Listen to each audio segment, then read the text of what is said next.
सुगज Vedanta oil and gas में आज एक अपडेट है। इस अपडेट का क्या बेनिफिट मिल रहा है? आज के दिन अच्छी रिकवरी नजर आ रही है जो कि इतने दिनों से नजर नहीं आ रही थी वेदांता ऑयल एंड गैस में। In fact Vedanta oil and gas ही नहीं बल्कि वेदांता पावर भी आज के दिन एक अच्छी रिकवरी पर है।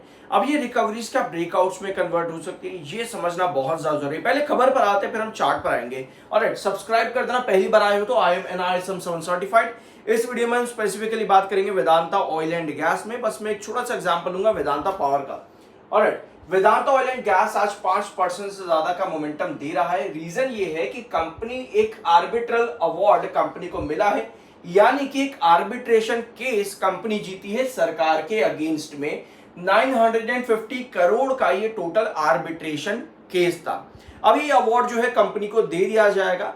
अब यहां पर समझना यह है कि ये केस है किस चीज का। एक्चुअली में $99 मिलियन का फॉरेन आर्बिट्रल अवार्ड था। कई बार इसको चैलेंज किया फॉरेन आर्बिट्रेशंस के अंदर भी, और फिर अल्टीमेटली दिल्ली हाई कोर्ट ने इस पुराने ऑर्डर्स को जो है चैलेंज किया। दिल्ली हाई कोर्ट में गवर्नमेंट ने, ठीक है, सेंट्रल गवर्नमेंट ने पुराने जो आर्बिट्रेशन अवार्ड्स थे उनको चैलेंज किया आपके दिल्ली हाई कोर्ट में। अब दिल्ली हाई कोर्ट ने जो है यहाँ पर फैसला सुनाया आज के दिन, यानी कि 9 जुलाई को कंपनी वेदांता लिमिटेड के फेवर में। और एक और कंपनी है रवा ऑयल एंड फील्ड में, जो दोनों के साथ में एक कॉन्ट्रैक्ट है।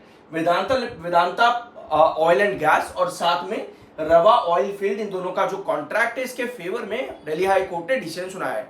क्योंकि वेदांता ऑयल एंड गैस अभी मार्केट में नई लिस्ट हुई है, तो इसीलिए आपको ये जो आर्बिट्रल अवार्ड है वो वेदांता लिमिटेड के नाम पर भी देखने को मिलेगा।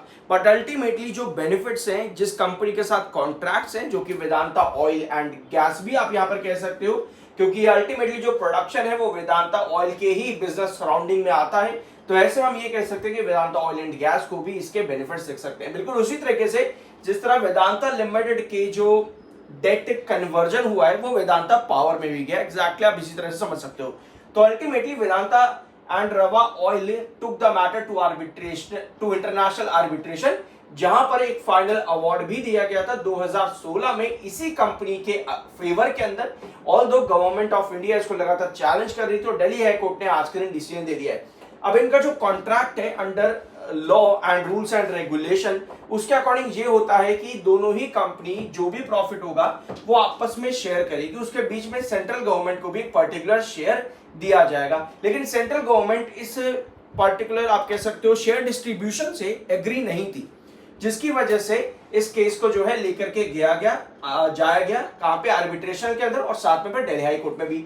Reduce the government share of profit petroleum, जो नए रूल्स और रेगुलेशन थे अकॉर्डिंग टू ट्राइब्यूनल जो यहाँ पर फेवर में आया था इन कंपनीज के फेवर के अंदर, उसके अकॉर्डिंग जो प्रॉफिट पेट्रोलियम से आता है उसमें जो गवर्नमेंट का शेयर है उसको रिड्यूस किया जाएगा। As per government 2024 showcase notice जो था, वहां पर डिमांड थी $99 मिलियन की सरकार की तरफ से कंपनी से, ठीक है। सरकार की डिमांड थी इतने अमाउंट को देने की, लेकिन अब ये अमाउंट जो है उल्टा सरकार को यहां पर देना पड़ सकता है। इसमें टोटल 450 करोड़ की बैंक गारंटीज जो यहां पर रीफर्निश की जाएगी टू वापस वेदांता लिमिटेड को।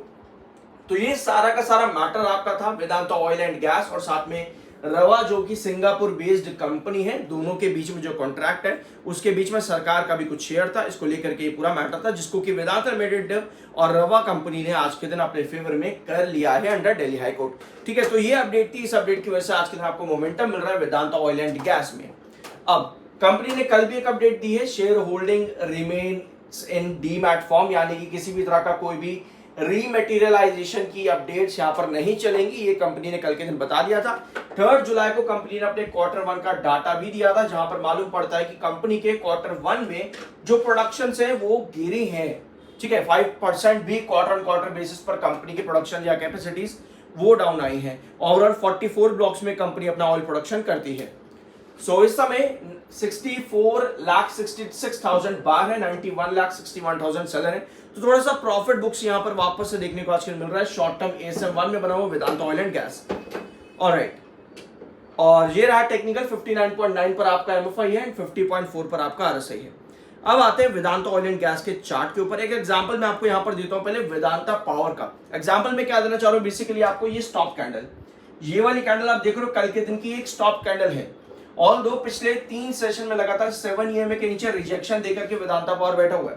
स्टॉप कैंडल जब भी आपके पास एक फ्री फॉल के बाद में बनती है, दैट मींस कि स्टॉक वहां पर क्या कर सकता है, कुछ रिकवरीज दिखाने की कोशिश कर सकता है, यानी कि वापस से 7 EMA 42.50 जो कि एक्चुअली में आपका एक इंपॉर्टेंट ट्रेंड है, अभी के लिए रिजेक्शन है। जब तक ये प्राइस क्रॉस नहीं हो रहा, यहाँ पर क्वेश्चन यही नजर आ रहा है कि 7 EMA पर रिजेक्शन बना। तो आज के दिन की जो रिकवरी वेदांता पावर में है वो कल के दिन की स्टॉप कैंडल की वजह से है।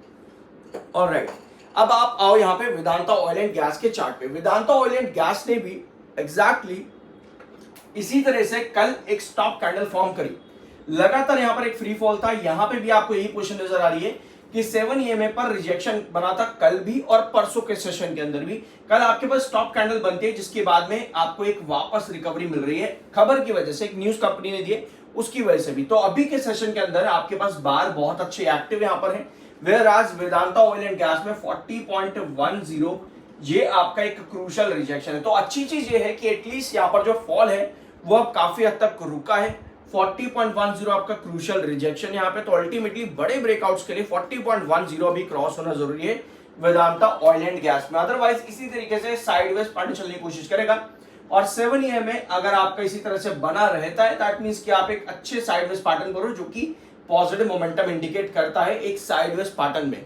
अपार्ट फ्रॉम दिस 7 EMA के नीचे कोई भी करेक्शन वापस से मिलना, दैट मींस कि आप जो हमारा क्रूशल बेस बना है 36 के पास में उसको ब्रेक डाउन करते हो। तो अल्टीमेटली आपके पास जो प्राइस इंपॉर्टेंट है 40.10 और आपका 7 EMA जो कि डेली टाइम फ्रेम के अकॉर्डिंग शिफ्ट जहां भी होगा जैसे भी होगा आपको उसी ट्रेंड के ऊपर रहना जरूरी है। तो कल भी वेदांता ऑयल एंड गैस में स्टॉप कैंडल बनी थी जिसकी वजह से आज के दिन मोमेंटम। अब देखो क्या होता है ना कि बहुत से शॉर्टर्स मार्केट में इन्हीं चीजों का इंतजार करते हैं। मार्केट में आपको एक चीज पता है कि हर कोई प्रॉफिट के लिए आ रहा है, चाहे वो शॉर्टर है, इंट्राडे है, BTST है या ऑप्शन है या एक लॉन्ग टर्म इन्वेस्टर है, हर कोई प्रॉफिट के लिए आ रहा है। तो एक जब बात आती थी कि भाई लॉन्ग टर्म में इतना ब्रेकआउट मिलेगा नहीं मिलेगा, उसके बीच में आपको जब नॉर्मल ट्रेडिंग भी मिलती है तो एक इन्वेस्टर पैनिक होता है, वेयर एज एक शॉर्टर बहुत अच्छा प्रॉफिट भी कमाता है। तो अल्टीमेटली सभी तरीके के इन्वेस्टर जो मार्केट में है वो प्रॉफिट के लिए यहाँ पर आए। तो बेटर ये है कि अगर नॉर्मलाइजेशन यहाँ पर ट्रेडिंग का हो रहा है तो वो एक अच्छा पर्सपेक्टिव भी माना जाता है investor, long term investor perspective से, लॉन्ग टर्म ब्रेकआउट के लिए भी। आई होप ये वाला पॉइंट आप यहाँ पर समझ चुके होंगे, यानी कि जो अल्टीमेटली आपके जो इंपॉर्टेंट कैंडल्स बनती हैं वहां पर शॉर्टर्स बहुत ज्यादा एक्टिव होते हैं और एक इन्वेस्टर्स को हमेशा बहुत सोच समझ करके एंट्रीज करनी चाहिए कि जो अभी आपके पास मोमेंटम है ये किस रीजन से, खबर का रीजन, और दूसरा आपके पास एक बुलिश कैंडल, और तीसरा आपके पास टॉप कैंडल। ये 3 रीजन स्पेसिफिकली आपके पास बनते हैं किस तरह से मोमेंटम बन रहा है। और यहाँ पर शॉर्टर बहुत ज्यादा एक्टिव होता है और लॉन्ग टर्म वाले हमेशा इसी कॉशियसनेस में रहते हैं कि नेक्स्ट ब्रेकआउट कब मिल सकता है। तो 40.10 ये आपको अपने आप में इंडिकेट करता है कि इन्वेस्टर पर्सपेक्टिव से एंट्रीज कहां बन सकती हैं, शॉर्टर पर्सपेक्टिव से एंट्री आपकी स्टॉप कैंडल पर कल के सेशन के अंदर बनी है जिसकी वजह से आजकल मोमेंटम बन रहा है। सिमिलर स्टॉप कैंडल आपकी यहां पर भी फॉर्म हुई थी और सिमिलर स्टॉप कैंडल एक इधर भी आपको देखने को मिली थी।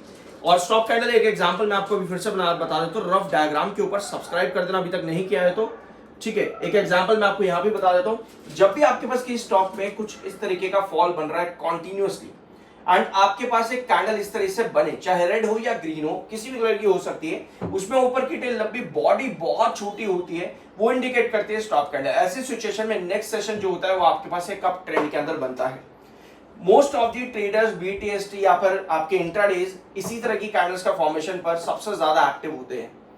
इस पॉइंट को अगर समझ गए हो तो कमेंट बॉक्स में यस जरूर लिखना, और कुछ नया जानने को मिला हो सब्सक्राइब जरूर करते जाना।